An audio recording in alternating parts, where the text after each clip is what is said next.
Our first Phenom nominee this week comes from the Ontario Warriors because this kid, Griffin Shaver, just about every time he touched the rock, something magical happened. 92 yards, 3 touchdowns, finding the end zone that many times from the wideout position. Always spectacular, Kurt. And he's a pretty doggone good basketball player, too. I think that first touchdown he scored, I think, was on 4th down. I might be mistaken. And that kind of really opened the floodgates. It was a 4th and 4 play, and all of a sudden, Vermilion, any thought they might have had of springing the upset kind of went out the window right there.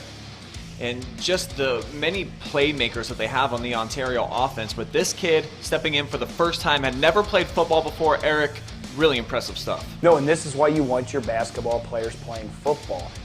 This is a young man that has had an incredible senior year experience. I guarantee he is extremely excited and proud that he played this year, and the results and the fruit of that are definitely playing out for the Warriors. This kid is just starting his high school career, but what a night for the freshman Sam Williams Dixon. Big-time performance in a win on the road at Northmor, and to be that type of a bell cow, 34 carries as a kid who's probably only 14 years old, including plays like this where he just trucks through about 3 different nights. Unbelievable stuff. I think there's something very compelling to be said about playing in a conference like the Principal's Athletic Conference that Loudonville is playing in now, and then you drop down and start playing Division VI opponents, and there's a world of difference. Well, and just watching him run and navigate, he's got great vision, incredible balance, plays behind his pads. He's a natural runner. You're going to see a lot more plays like that in his career, I can guarantee you that. Myles Bradley from Mansfield Senior is our next nominee, and he did it on both sides of the football. Had the only touchdown in the game in the victory against Sylvania. Also had a key interception, several tackles, made a play in the backfield. This kid really delivered from every position on the field. Well, and if you were to watch this play from the beginning and be able to see it, he sets it up so well because he breaks down, sells the block, and then takes off. And then, just like you said, Brian, I mean, his effect on the game was huge. I think you can make a very strong argument. You know, you always say 1 of 11. He was the difference. They might have won because of him. He was all over the field. And they had an injury to Tyshandre Hall. He slid down into that J backer, as you would say, that end, and just killed people off the edge. Speaking of killing people, Brady Taylor was killing Madison all night long.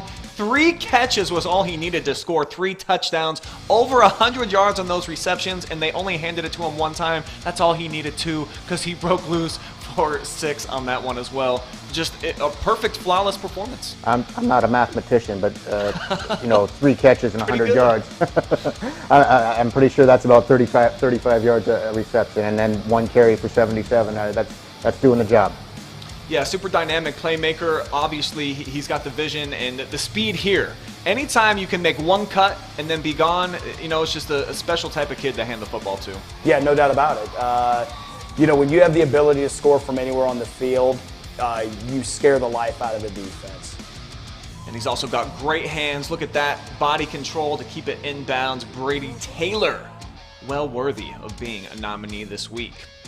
Our final one, Stephan Byrd tore it up for Canal Winchester at Mount Vernon.